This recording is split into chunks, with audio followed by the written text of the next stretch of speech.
মুভির শুরুটা হয় একটা আবহাওয়া বার্তা দিয়ে। একজন মুখোশধারী টিভিতে আবহাওয়ার খবর শুনছিলেন।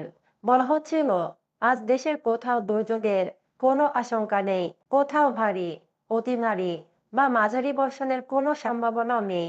এই বার্তার মাঝেই নগর জীবনের ব্যস্ততা দেখানো হয়। সকলেই নিজ নিজ কাজ নিয়ে ব্যস্ত ছিলেন। তখন তাদের ফোনে একটা এসএমএস আসে এবং সবার কর্মক্ষেত্রের সামনে একটা বাস এসে থামে।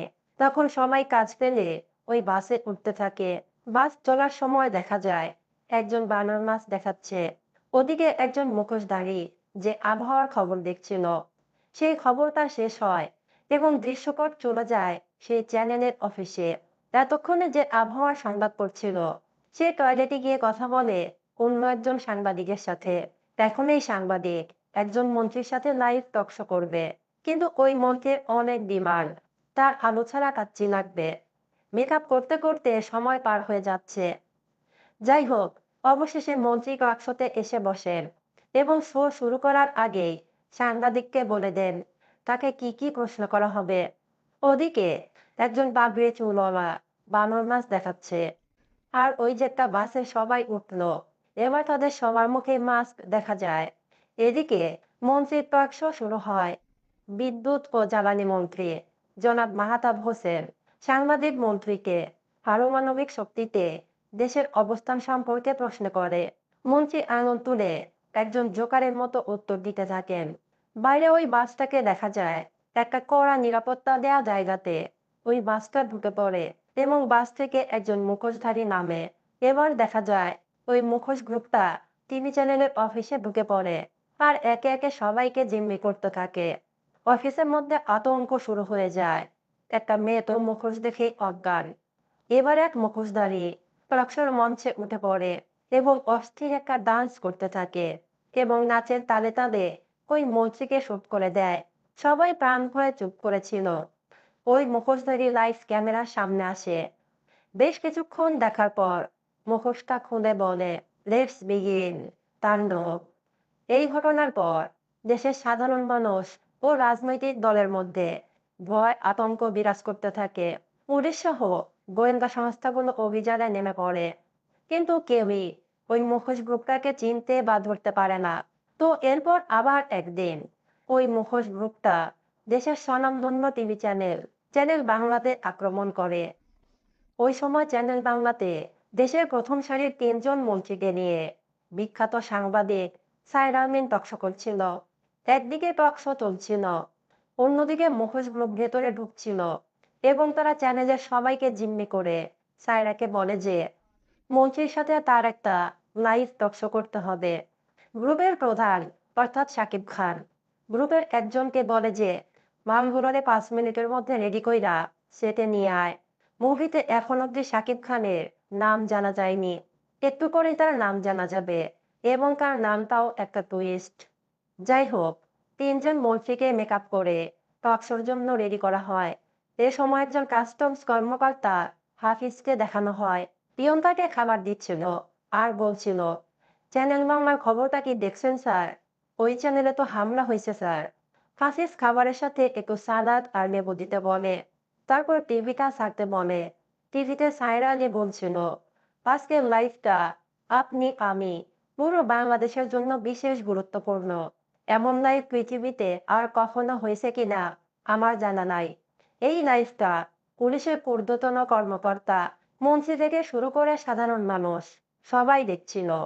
এই লাইভে উপস্থিত ছিল সাবেক স্বরাষ্ট্রমন্ত্রী ও বর্তমান ধর্মমন্ত্রী মোতাহের, পুলিশের আইজি রফিকুল্লাহ এবং চ্যানেল বাংলা টিভির মালিক ফয়েজ করিম এবং একজন বিশেষ অতিথি অর্থাৎ সাকিব। মজার ব্যাপার হলো, বসার জায়গা না থাকায় সে এসে চ্যানেল মালিক ফয়েজকে তোলে, নিজেই সেখানে বসে। তো ফয়েজ বলে যে আমার তো বসার জায়গা নাই, আমি বরং চলে যাই। তখন আইজিপি আর ফয়েজ ঝগড়া শুরু করে। সাকিব তাদেরকে থামিয়ে সায়রাকে শো শুরু করতে বলে। এবার থেকে মুভির আসল মজা শুরু। সায়রা জানতে চায় এই অ্যাটাকের কারণটা কি। সাকিব বলে, আমরা আইনে সুশাসন প্রতিষ্ঠা করতে চাই। সায়রা হেসে বলে, কিন্তু আইন প্রতিষ্ঠা করতে এসে আপনি নিজেই তো আইন ভঙ্গ করছেন। সবাই খুব মনোযোগ দিয়ে শো দেখছিল। সাকিব বলে, এইটা একটা অ্যান্টিবায়োটিক ফিলোসফি। অনেক ব্যাকটেরিয়া মারতে যেমন বডিতে ব্যাকটেরিয়া পুশ করতে হয়, তেমন আপনাদের মতো শয়তানদের শায়েস্তা করতে একটু শয়তানি করতে হয়। সায়রা বলে যে আপনার যুক্তি ভালো, কিন্তু আপনি কেন এই ৫০ জন মানুষকে জিম্মি করে রেখেছেন? তারা তো আর ব্যাকটেরিয়া না, তাই না? এ সময় ধর্মমন্ত্রী বলে, বাবাজি, আমি হলো ধর্মমন্ত্রী, ধর্ম নিয়েই আমার কাজ। তাছাড়া আমার একটা জরুরি মিটিং ছিল, জাতীয় চাঁদ দেখা কমিটির মিটিং, খুবই জরুরি।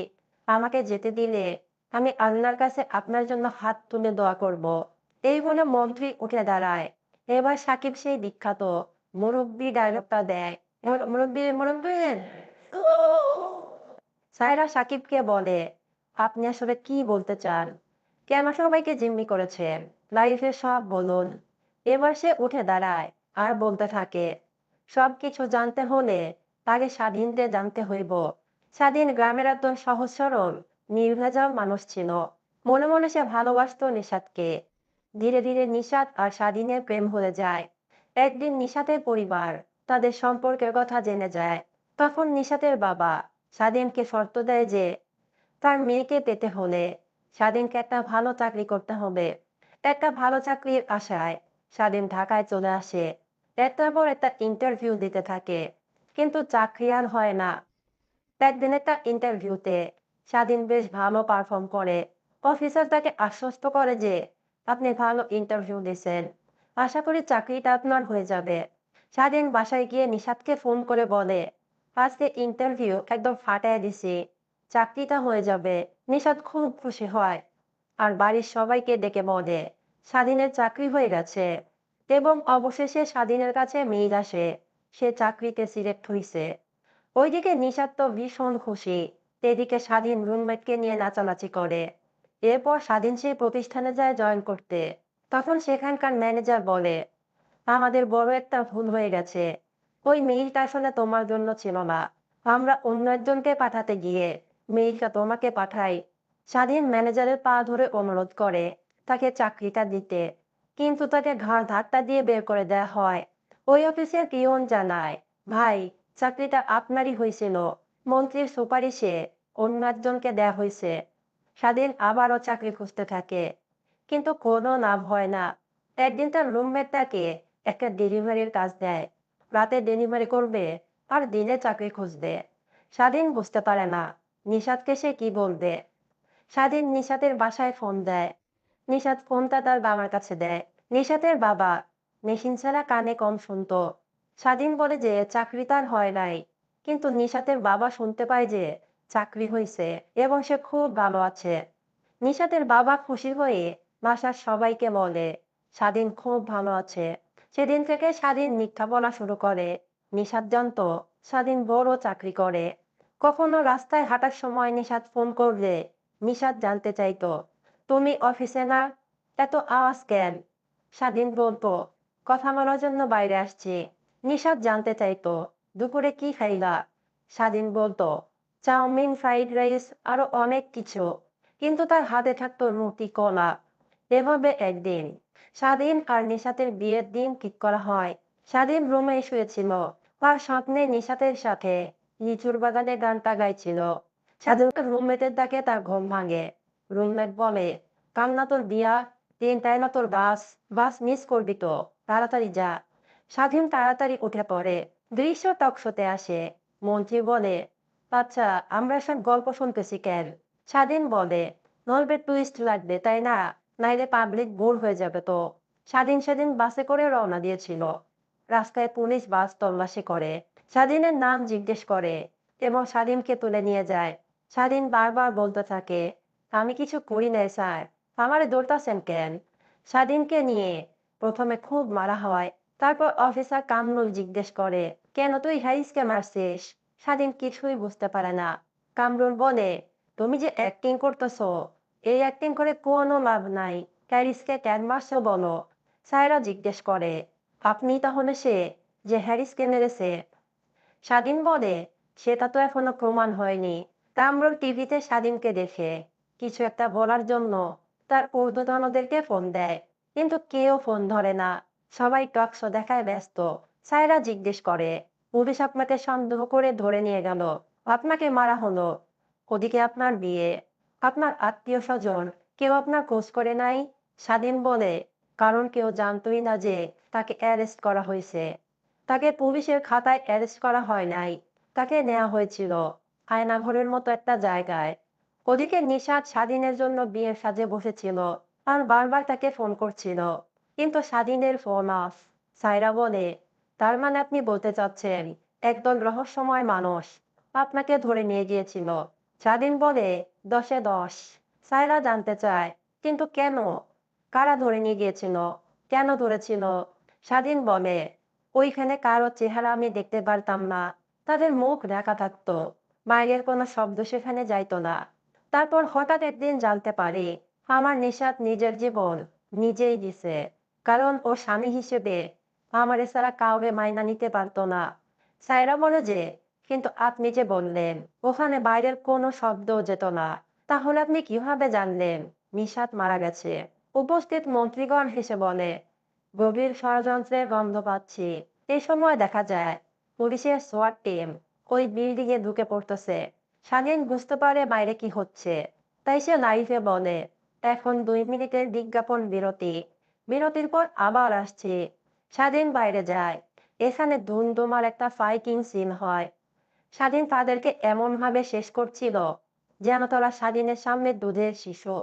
সোয়াটকে শেষ করে স্বাধীন হিসু করে হালকা হয়ে আবার টকশোতে যাবে, তখন সামনে সায়রা তাকে নিশানা করে দাঁড়িয়েছিল, কিন্তু তাতে কোনো লাভ হয় না, কারণ মন্ত্রীরা 3জন স্বাধীনের লোকদের হাতে জিম্মি ছিল। টকশো আবারও শুরু করা হয়। সায়রা স্বাধীনকে প্রশ্ন করে, বিরতির আগে প্রশ্ন ছিল, স্বাধীন কিভাবে তার প্রেমিকার মৃত্যুর খবর জানতে পারল? স্বাধীন বলতে শুরু করে, আয়নাঘরে প্রতিটা মুহূর্ত তাকে টর্চার করা হতো, আর স্বীকার করতে বলা হতো যে বিদেশি মন্ত্রী হ্যারিসকে সেই মেরেছে। একদিন ওইখানের জেলার আসে, প্রথমে স্বাধীনকে একটু মেরে নেয়, তারপর ল্যাপটপে একটা ভিডিও দেখানো হয়, স্বাধীনের বাবাকে নির্মমভাবে কষ্ট দিয়ে মেরে ফেলা হয়েছে, এবং তারা এটাও জানায় যে তোর গার্লফ্রেন্ড নিজেই নিজের জীবন দিছে, এখনো সময় আছে, স্বীকার করে নে, নইলে শেষবারের মতো বাপের লাশটাও দেখতে পাইবি না। স্বাধীন বলে, আমার গল্প এখানেই শেষ। এখন আপনাদের 3জনের কাছে জাতির সামনে আমার প্রশ্ন, হোয়াই মি? আমি তো নির্দোষ ছিলাম। সায়রা বলে, মাননীয় মন্ত্রী চুপ করে থাকবেন না, বলেন এখানে কাদেরকে বন্দি করে রাখা হয়, কেন রাখা হয়? মন্ত্রী হেসে বলে, আমারও জানা দরকার, এই জায়গাটা আসলে আছে কিনা, কোথায় আছে। সায়রা বলে, তাহলে কি স্বাধীন বানিয়ে বানিয়ে রূপকথার গল্প বলছে? পুলিশের আইজি বলে, অবশ্যই এটা বানোয়াট গল্প, কারণ ওই সময় ওই কেস আমি নিজে হ্যান্ডেল করছি। সায়রা চ্যানেল বাংলা টিভির মালিককে জিজ্ঞেস করে, ওই সময় ইন্টারন্যাশনাল মিডিয়া বারবার বলছিল আসল খুনি অন্য কেউ, তারপরও আপনার চ্যানেল কেন একজন পলাতক আসামিকে নিয়ে বারবার নিউজ করতো? এই সিরিয়াল মোমেন্টে একটা মজার দৃশ্য হয়, ধর্মমন্ত্রী ঘড়ি দেখে বলে, আমার নামাজের সময় হয়ে গেছে, আমাকে এখন উঠতে হবে। স্বাধীন সেই বিখ্যাত ডায়লগ দেয়, এবার মুরব্বি মুরব্বি। এবার স্বাধীন মন্ত্রীকে একটা ভিডিও দেখায়, মন্ত্রীর মা হাসপাতালে ভর্তি ছিল, স্বাধীনের লোক তার অক্সিজেন মাস্কটা খুলে দেয়, মন্ত্রী খুব অনুরোধ করা শুরু করে তার মাকে না মারার জন্য। স্বাধীন বলে, অক্সিজেন তো আপনার হাতে, আপনি মুখ খুললে আপনার মা বাঁচবে। এবার মন্ত্রী বুকে ব্যথা অনুভব করে, সায়রা মন্ত্রীকে নাটকবাদ দিয়ে মুখ খুলতে বলে।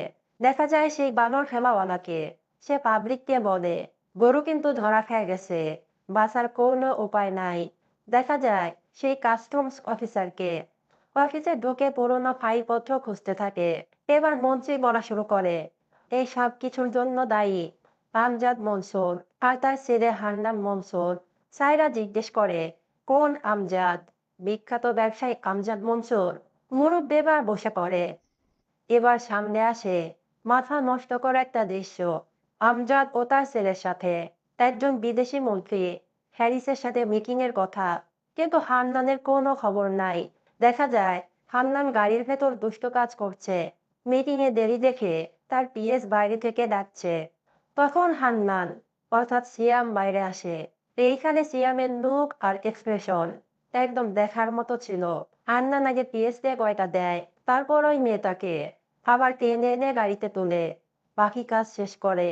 হান্নানের বাবা জিজ্ঞেস করে, তোমার জন্য 2 ঘন্টা যাবত অপেক্ষা করতেছি, কি করতেছিলা তুমি, এত ঘামছো কেন? হান্নান বলে, এক্সারসাইজ। মানে হান্নান ছিল কঠিন লেভেলের যাওরা। হান্নানের বাবা তাকে রেডি হয়ে আসতে বলে। প্যারিসের সাথে 2 মিলিয়নের একটা দিন হবে। হান্নান ওয়াশরুমে গিয়ে স্মোক করছিল। সেখানে একজন বিদেশি যায় এবং তাকে স্মোক করতে বারণ করে। এরপর হান্নানের বাবা হান্নানকে বলে, হ্যারিস আসতেছে না কেন, সেই কখন ওয়াশরুমে গেছে? হান্নান জিজ্ঞেস করে, কালো স্যুট পরা ছিল? আমজাদ বলে, হ্যাঁ। হান্নান জোরে জোরে ফোয়াকার ক দিয়ে শব্দ বলতে থাকে। দেখা যায় ওয়াশরুমে হ্যারিস হান্নানকে স্মোক করতে বারণ করলে। হান্নান বলে, তুই কে রে ক্ষণিকের ছেলে? দুজনের মধ্যে ঝামেলা বেঁধে যায়। আর হান্নান তাকে শুট করে দেয়। তখন আমজাদ দেখা করে এই পুলিশের আইজিপি, ধর্মমন্ত্রী এবং চ্যানেল বাংলার মালিকের সাথে।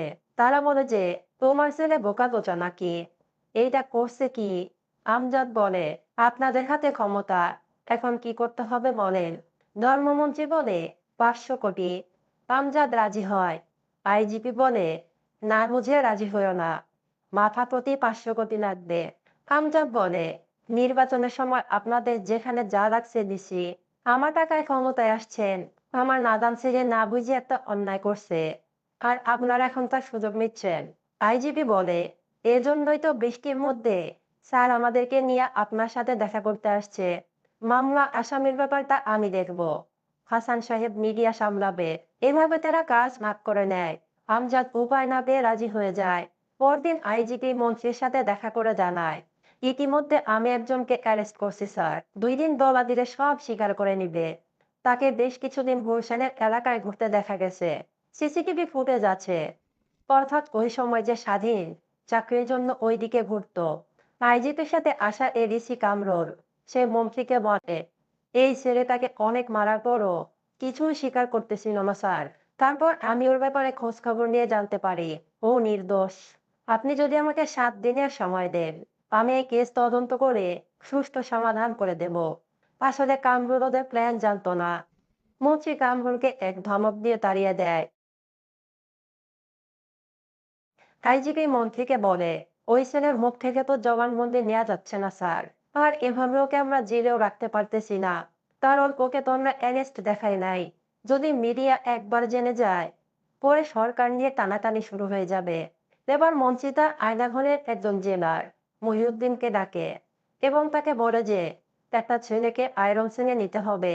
সায়রা বলে ওঠে, চমৎকার মন্ত্রী মশাই, তাহলে আপনি স্বীকার করছেন যে জে.ডব্লিউ হ্যারিসের খুনের সাথে স্বাধীনের কোনো সম্পর্ক নেই। মন্ত্রী চুপ করে থাকে। উপস্থিত দর্শক সহ টিভির সামনে থাকা জনতা স্বাধীনের পক্ষে স্লোগান দিয়ে ওঠে। বাইরে উৎসুক জনতা আমজাদ মনসুর মিল কারখানায় হামলা শুরু করে। আইজিপি বলে যে, আমি তো ভাবতেই পারতেছি না একজন জনপ্রতিনিধি এতটা নিচু কাজ করতে পারে। মন্ত্রী বলে, সাবধানে কথা বলিস, 500 কোটি টাকা তুই খাস নাই। দুজনের তর্ক লেগে যায়। উপস্থিত 3 জনের মধ্যে ঝামেলা বেঁধে যায়। একজন আরেকজনকে দোষারোপ করতে থাকে, যার মাধ্যমে সব সত্যি বেরিয়ে আসে। স্বাধীন মুরব্বী ডায়লগ দিয়ে তাদেরকে থামায়। বাইরে সাধারণ মানুষের মধ্যে তুমুল উত্তেজনা শুরু হয়ে গেছে। আমজাদ নীল ফ্যাক্টরি মাটির সাথে মিশিয়ে দিচ্ছে। সেই কাস্টমস কর্মকর্তা পুরনো ফাইলে কিছু একটা খুঁজে পায়।